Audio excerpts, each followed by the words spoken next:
3 días después de la publicación de lo que sería su última columna en el diario El Tiempo, titulada Propuesta de VIH por Derecho Territorial. Si bien se miran, uno y otro no están tan distantes. Uno de los temas a los que dedicó sus esfuerzos en los años finales de su fecunda vida, falleció rodeado del afecto de sus compatriotas. Buena muestra de ello es el decreto que ese mismo día profirió el gobierno, decretando duelo nacional por el término de 3 días, de cuyos considerandos, en los que se da una visión de su vida, conviene destacar para lo que hace a este escrito el primero, el tercero y el quinto, que dicen: primero, que falleció en Bogotá el señor expresidente Dr. Alfonso López Miguelsen, rodeado del respeto y la admiración de los colombianos. Fue el expresidente López un eximio dirigente político, estadista, líder social, pensador e intelectual, notable escritor público, novelista, periodista y ensayista. Tercero, que como abogado y benefactor del Colegio Mayor de Nuestra Señora del Rosario, brilló como jurista y puso su erudición al servicio de la juventud colombiana. Esparció sus conocimientos desde la Cátedra de Derecho Constitucional de las Universidades Nacional y del Rosario, ya con su fecunda pluma, ya como conductor de su partido. Una sucesión de pensadores políticos y de cultores de la ciencia jurídica, de historiadores y teóricos de la economía, recibieron del expresidente López las primeras luces a través de sus discursos, ensayos, libros y columnas de prensa. Quinto, que como intelectual, el expresidente López animó el elevado debate de las ideas, impulsó la investigación científica y fue un entusiasta divulgador de los nuevos desarrollos tecnológicos. La muerte del expresidente nos permitió, de la manera más insospechada, conocer 3 publicaciones que ignorábamos y de las cuales tampoco nos habló nunca. En efecto, en julio del 2007, la Universidad Libre publicó en la revista Academia Libre una semblanza de López Miguelsen, seguida de 3 textos aparecidos originalmente en Izquierda, Semana al Día y CETT, la que recibió nuestro decano, el doctor Alejandro Venegas, quien de inmediato, siempre pendiente de la investigación, me entregó preguntando: ¿los tenemos? Ante mi respuesta negativa, nos dimos a la tarea de averiguar cómo habían llegado a la revista los 3 textos, para lo cual me reuní con su coordinador general, el doctor León José Jaramillo Zuleta, quien con inmensa generosidad puso en mis manos varios números de las mencionadas publicaciones, lo que me permitió seguir la pista de las que habían aparecido. Sucede que León José había coleccionado algunos periódicos y revistas dirigidas por su padre, muy cercano al expresidente López en su aventura del MRL, los cuales más de 40 años después tuve ocasión de conocer. Con el material entonces recogido, pudo concluirse la segunda parte de la obra, que sumada a la primera, conforma la obra titulada Alfonso López Miguelsen, el retrato del intelectual. De esta obra, por diversos motivos, no hicieron parte los que denominamos con el expresidente como textos escogidos. Para cumplir con el objetivo previsto en la ley de seleccionar las obras del ilustre homenajeado que harían parte de la publicación, ya que editar la totalidad, aunque sería lo deseable, se convertiría en una tarea muy difícil de cumplir dado el corto tiempo del que disponíamos, se analizó la totalidad de su obra escrita recogida en la segunda parte del texto inmediatamente mencionado. Esta se dividió temáticamente para finalmente resolver que se escogerían obras que tuvieran que ver con el tema constitucional, el político, el económico y el internacional. Quedaron por fuera, y es conveniente advertirlo, las obras históricas que pensamos podrían ser publicadas por la Academia Colombiana de Historia, ya que las mismas se encuentran referenciadas en el artículo de nuestra autoría titulado Bibliografía Histórica de los Académicos Fallecidos del doctor Alfonso López Miguelsen.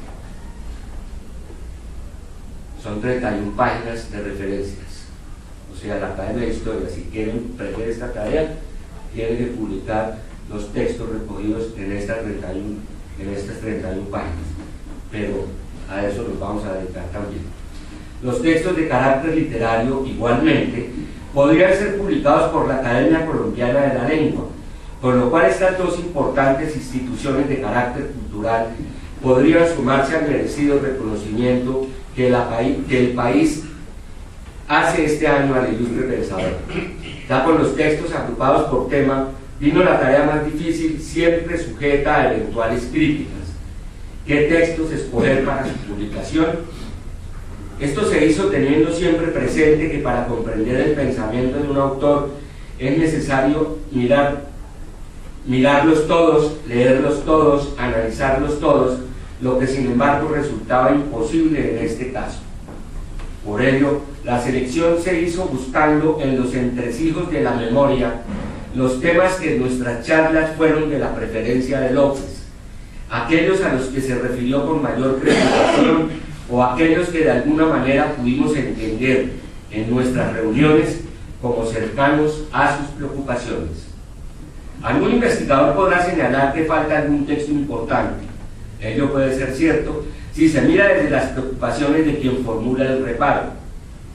Pero puede decirse que la relación completa de las obras de López es fácilmente consultable, por lo cual el investigador que observe que faltan los escritos de su interés puede recuperarlos rápidamente mediante la consulta de la segunda parte del libro que se deja mencionar.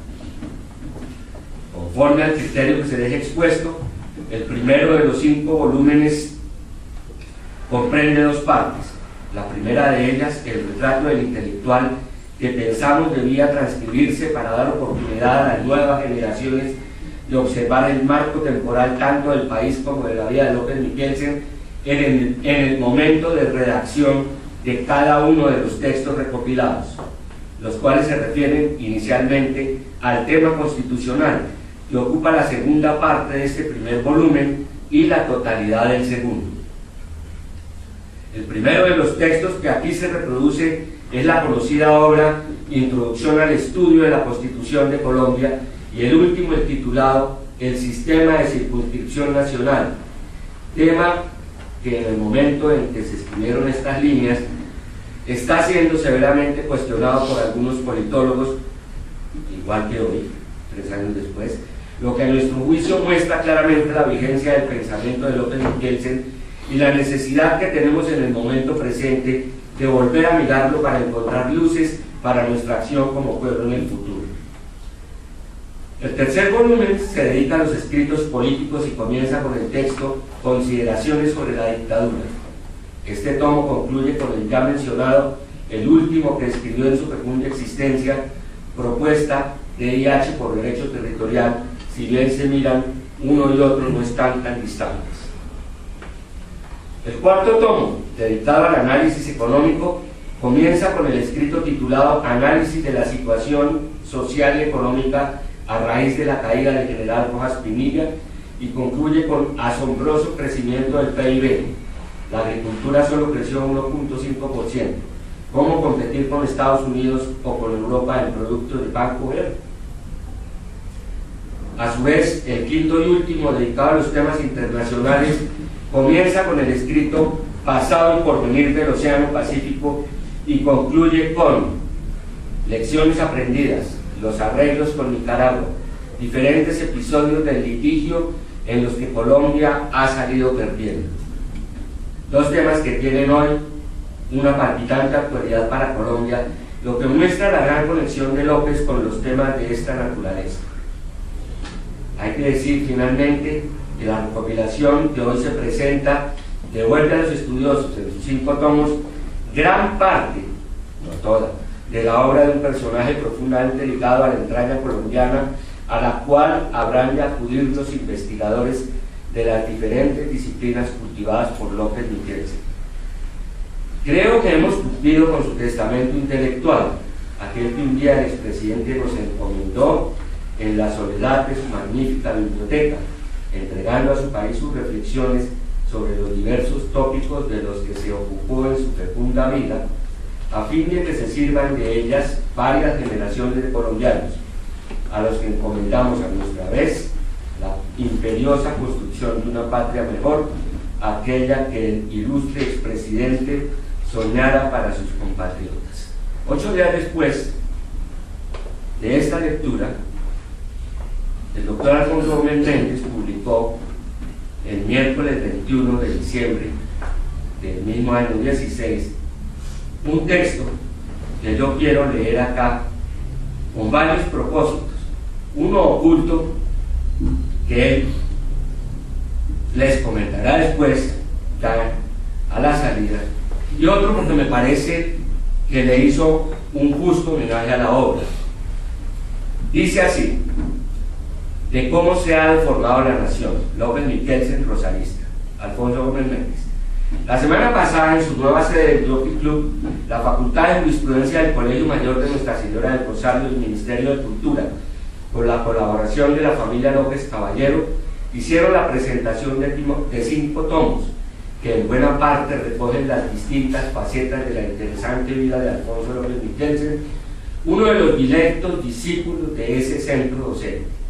En cada uno de ellos aparece ese gran colombianista que fue López, como constitucionalista, internacionalista, economista y diserto escritor público. La paciente recopilación de escritos, unos ya publicados y otros que no se conocían, la elaboró el historiador rosarista y miembro de las Academias de Historia y Jurisprudencia Fernando Mayorga, quien al lado de otro antropólogo, Óscar Alarcón, hizo la presentación. Y dice: volver a López significa un recorrido de la manera como se ha formado o deformado esta nación. Su hilo conductor fue el sentido del Estado y la búsqueda permanente de instituciones estables. A los colombianos se nos ha vendido uno que otro mito, que Bogotá es la Atenas suramericana, que somos la democracia más sólida de nuestro continente, que es un país de instituciones. Si recuperáramos algo de lo que López llamaba el perdido sentido crítico, llegaríamos a otras conclusiones. Los problemas de orden público y su aliado, la violencia, no nos han permitido construir instituciones, pues siempre tenemos que sacrificarlas por algo. Durante el siglo XIX fueron las guerras civiles las que nos llevaron a estar cambiando de constituciones que se imponían o se tumbaban a la fuerza. Después de la segunda mitad del siglo XIX, del siglo XX, fue la defensa del orden público la que nos condujo a hacer a un lado la institucionalidad. En 1949 se cerró el Congreso con el argumento de que su funcionamiento era incompatible con el mantenimiento del orden público. Durante 10 años no hubo Congreso ni separación de poderes. Tuvimos una constituyente espuria que reemplazó al Congreso. Y luego, con el lema de no más sangre, no más depredación, en nombre de ningún partido, invocando a Cristo y a Bolívar, tuvimos el golpe de Estado de Rojas Pinilla. Y en 1957, para tumbar a Rojas, frente a una inexistente institucionalidad, tuvimos que inventarnos la figura del plebiscito y crear instituciones antidemocráticas como la paridad y la alternación en la presidencia, para que liberales y conservadores no siguieran matándose. Y así, y casi durante 40 años, se gobernó el país con legislación marcial. Por decreto de estado de sitio se expidieron códigos, leyes de todo orden y se hacían toda clase de nombramientos, incluidas secretarias. Naturalmente, por decretos de estado de sitio se manejaron la guerra y la paz, pues también a su amparo se concedieron indultos y amnistías. En el 90, frente a otra arremetida, esta vez de los narcotraficantes en asocio con los corruptos, tuvimos que dar otro salto de garrocha al utilizar ese mismo estado de sitio, el que se había decretado en 1984 por el asesinato del ministro Lara Bonilla, y se convocó una constituyente por encima de la prohibición que había establecido, ahí sí, el constituyente primario en 1957. Por cierto, en 1977, López Michelsen, sin violar la prohibición del entonces vigente artículo 218, convocó una constituyente para 2 temas específicos: la justicia y el régimen departamental y municipal. La Corte Suprema, que ejercía el control constitucional, fue demasiado rígida y tumbó la reforma, alegando que solo se podía hacer por el Congreso. Irónicamente, 23 años después, esa Corte autorizó la violación que había impedido en 1978.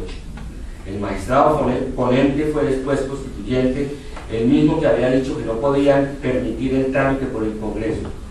Como no hemos salido de la violencia, ahora parece que hay que sacrificar en cierto grado las normas constitucionales para que no se ahogue la anhelada paz. Debemos sellar la paz ya para que comencemos a construir instituciones y constituciones estables. Señores López Caballero, tomando las palabras del doctor Alfonso Gómez Méndez, sumándolas a las mías, yo quiero que ustedes interpreten este lanzamiento en esta fecha como un homenaje que hace esta casa a su querido padre, que es también una de las figuras más importantes de la intelectualidad colombiana, como pueden verlo quienes ojean estos temas. Muchas gracias.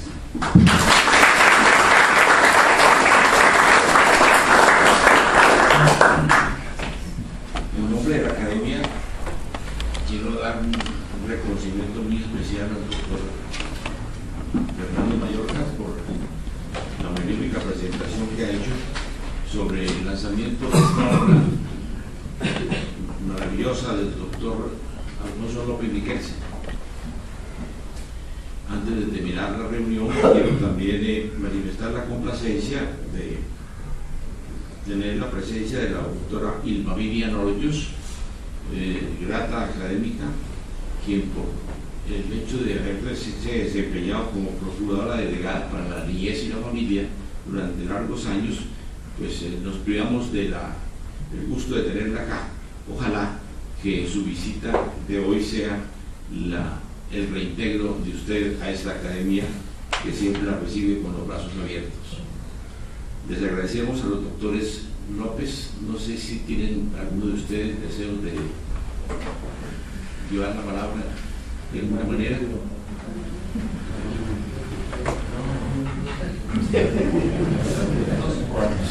O si la doctora María Luisa.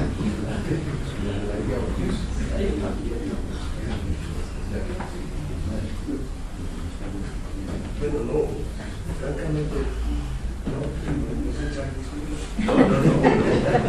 No es eso, doctor, pero bienvenido. sí, menos que se puede darle las gracias a la academia, las gracias al doctor Fernando Mayorga, y pues estar muy agradecido otra vez por este tipo de lugares. Me pasó que en el anterior homenaje mencioné que era una paradoja que, cumpliéndose en ese momento casi 10 años, todavía no existía la tumba de mi padre. No solo no existía la tumba, sino no estaba enterrado. Me sucedió que en ese momento yo no sabía quién era el responsable. Todavía no sé quién es el responsable. Yo creo que es más o menos el funcionamiento normal de las cosas aquí en Colombia, pero entiendo que la ministra de Cultura se sintió molesta por esa situación, entonces tengo que pedir excusas tanto por ese momento como para informar en el lanzamiento anterior que ahora sí ya se hizo la licitación para fin comenzar a hacer el entierro de mi padre. Agradezco la oportunidad de pedir esas excusas y de darles gracias por esta ocasión. Muchas gracias.